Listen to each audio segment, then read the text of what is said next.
Chers amis, bonjour, vous regardez Midi Ensemble, c'est l'heure de notre séquence Lifestyle. Au programme innovation, tendance, gastronomie, immobilier, surtout, reste avec nous.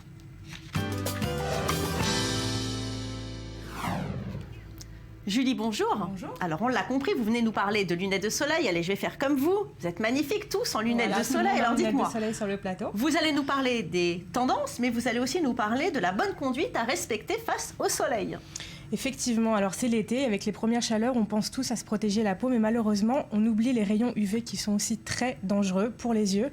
Et que bien les lunettes de soleil, c'est pas seulement un accessoire de mode, c'est aussi un outil indispensable. Alors avant de commencer... Vous avez des bien jolis yeux quand même, moi je vous préfère sans lunettes. Hein. Merci. Mais bon, avant de passer au côté esthétique de la chronique, je vous ai préparé un petit rappel en quelques points. La première chose, c'est de ne pas oublier de porter des lunettes de soleil adaptées, et pas seulement à la plage ou à la montagne quand on fait du ski, mais aussi en ville dès qu'on est exposé aux rayons, puisque eh bien, les nuages ne filtrent pas les rayons UV ni les infrarouges. Ni les infrarouges. Deuxième point, Pierre, c'est comment acheter ces lunettes de soleil.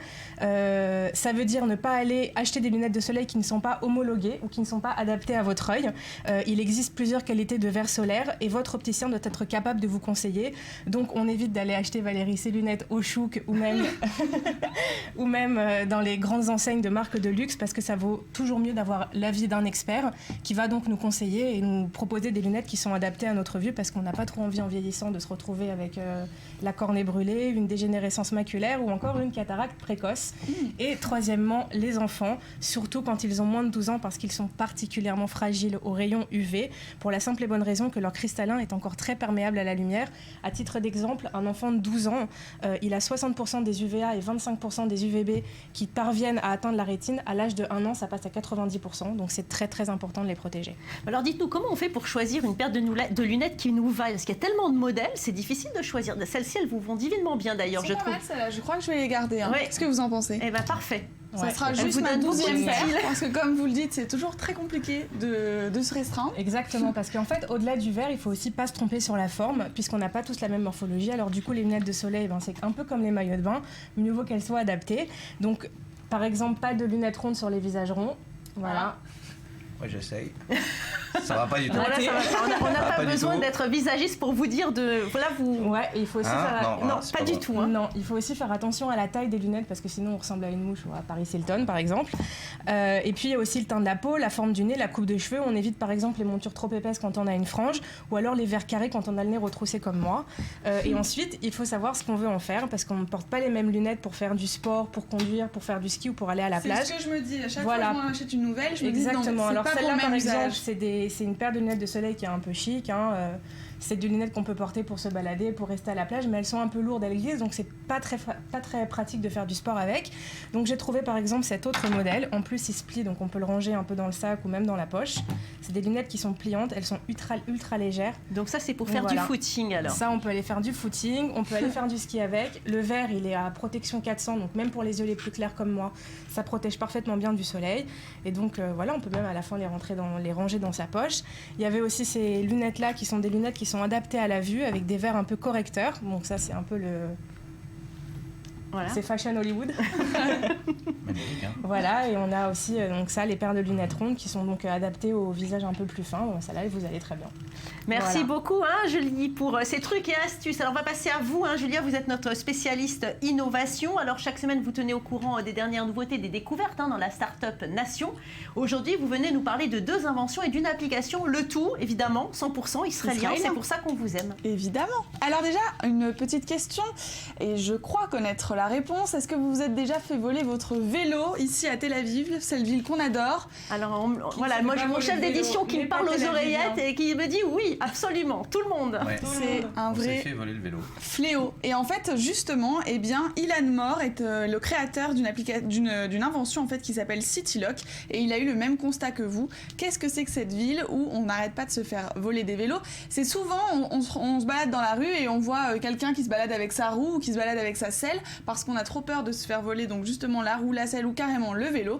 Et du coup, lui, en partant de ce constat, il s'est dit, bah voilà, je vais inventer finalement une selle qui permet de faire cadenas aussi. Donc voilà, c'est 2 fonctions. En plus de sa fonction standard de selle, eh bien, ça a aussi la capacité de se transformer en antivol. C'est une selle antivol, voilà. Et ça garantit bien sûr la sécurité du vélo. Ce qui est intéressant, eh bien, c'est qu'évidemment c'est très rapide, c'est 30 secondes, c'est tchic-tchac comme ça, c'est très facile. Et voilà, donc parce que moi c'était toujours on se trimballe après avec l'énorme cadenas à vélo qui est lourd, etc. Ou avec la selle qu'on doit enlever aussi. C'est vrai qu'à Tel Aviv particulièrement, on voit énormément de gens dans la rue qui se baladent avec leur selle de vélo dans la main. Oui. Bon alors moi je veux bien me remettre au vélo à ce prix-là, hein, si on me vole pas mon vélo. Mais alors comment je fais pour l'acheter? C'est très simple, c'est sur internet tout simplement. Et vous commandez et puis quelques jours plus tard, vous recevez votre selle. Alors avant, vous pouvez évidemment choisir plein de couleurs. On peut s'amuser un peu, choisir plein de couleurs, des motifs aussi. Et l'entreprise a déjà. Il y a aussi des tendances dans les vélos maintenant. On aurait pu faire une coprésentation. Non, en tout cas, c'est des très jolies selles. Il y a déjà des clients, pas qu'en Israël, mais aussi en Europe de l'Ouest surtout, en France, en Allemagne et aussi aux États-Unis. Donc je pense que ça peut cartonner cette petite invention israélienne. Bon, alors vous vouliez nous parler d'une autre invention israélienne qui vous a plu? Oui, et ça ne s'accroche pas au vélo. C'est une machine en fait pour convertir ces monnaies étrangères.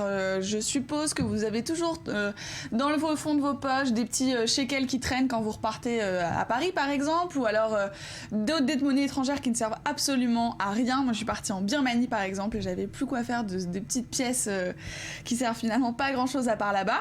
Bon, et c'est ces 3 Israéliens, 3 trentenaires qui ont fait ce constat aussi. Qu'est-ce qu'on peut en faire? En fait, ils l'ont transformé en monnaie numérique. C'est-à-dire qu'on met ces petites pièces dans la machine et ça se transfère sur le compte iTunes par exemple. Sur eBay, si on est israélien, ça peut même devenir des sous sur notre compte Aroma, la fameuse boutique de café, oui, et aussi Gap. Donc voilà, ça va commencer à se développer, il va y avoir des partenariats, mais en tout cas ça existe déjà. Justement, il y en a déjà des machines comme ça dans les aéroports? Alors par exemple, il y en a il y a en Turquie dans 3 villes dont Istanbul et Ankara aussi, mais il y en a aussi dans d'autres pays. Ils vont en ouvrir, il y en a en Géorgie, en Italie, il y a un point qui va être installé aux Philippines, et puis évidemment, étant donné que c'est une invention israélienne, ils veulent absolument l'ouvrir à l'aéroport Ben Gurion, donc ils sont en négociation. Ça me séduit énormément, mais j'aimerais savoir, on peut faire un don également, parce que généralement les petites pièces sont récupérées dans les avions pour faire des dons à des associations. Ça me dérange un peu. Voilà, donc il faudrait qu'il y ait une possibilité de mettre ces petites pièces et de dire voilà, je fais un don à une association caritative. Parce que généralement, c'est ce qui se passe dans les avions. Oui, Pierre, je vais vous mettre en contact. Je pense qu'il faut leur suggérer. Je vais créer une très bonne idée. Et Julia, vous vouliez terminer en chanson, hein, je crois. Ouais, pourquoi pas. Allez. En lunettes de soleil et en chanson. Allez, on remet les lunettes. Avec l'appli Yoki. Donc c'est une application qui se télécharge via vos téléphones favoris et qui permet aux utilisateurs en fait un accès à un karaoké qui est entièrement privé, où on a donc la chanson, les paroles qui défilent. On a énormément de chansons qu'on peut sélectionner.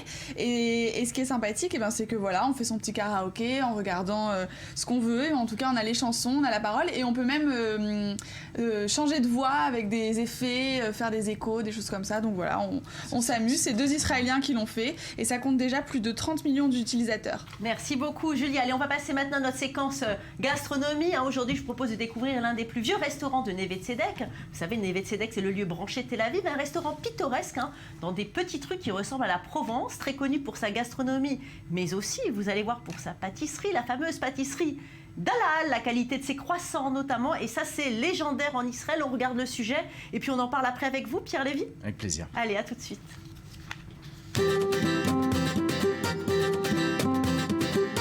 Eh bien, aujourd'hui, pour Midi Ensemble, nous sommes dans un endroit mythique de Neve Tzedek, chez Dalal, le restaurant Dalal. On y va, c'est par ici que ça se passe.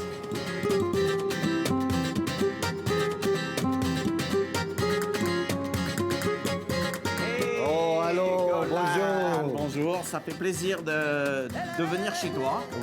Oui, bienvenue, je me sens très bien aujourd'hui. On y va, c'est par là la cuisine. Allez. Allez. En premier, c'est ta cuisine, c'est ton lieu. Je suis très content. On est parti. Alors, qu'est-ce que tu vas nous faire aujourd'hui? On va faire une mozzarella di bufala avec un tartare de légumes et des champignons. On fait légumes, mushroom.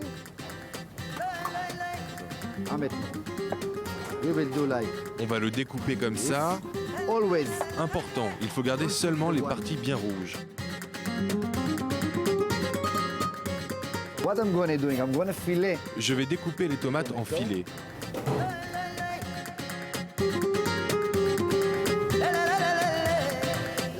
Et les filets aussi. La même chose avec le concombre sans les graines. We need... On a besoin que tout soit croquant, frais. Okay, I think... On ajoute des haricots verts. Green beans. La sauce. Très très chaud. Une poêle qui est chauffée à bloc. Un petit peu d'huile d'olive. Huile d'olive. Voilà. Attention. Et attention, It's not show enough. c'est pas assez chaud. Alors c'est là, ça les Voilà, télévisions. ça commence. Et c'est normal. Voilà. Tout de suite. Alors, qu'est-ce qu'on met là? Un petit peu d'ail. Well. Et Et des citrons confits. Cube lemon. Alors, un petit peu les teriyaki. un petit peu de sauce teriyaki. C'est juste du bonheur. Voilà, le coriandre. C'est la grande mode en Israël. On ne coupe pas la mozzarella, mais on l'arrache comme en Italie. Comme ça. Il y a un sacré mélange de saveurs.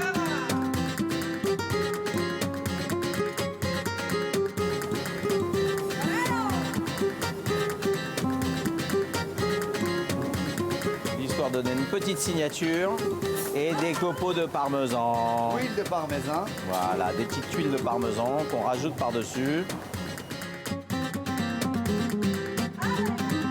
C'est possible là pas?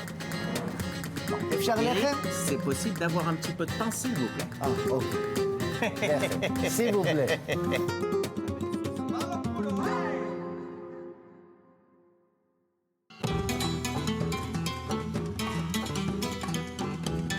Bonjour. This is the master. Voici le maître des lieux, Aner Tzalel. Salel. Annette. Bonjour. Voilà, magnifique. C'est juste magnifique. C'est onctueux. C'est. Regarde. Si on le casse ici, il va se casser. Alors on l'allonge comme ça. On le coupe. Et on goûte cette crème pâtissière. Waouh. Et bon appétit.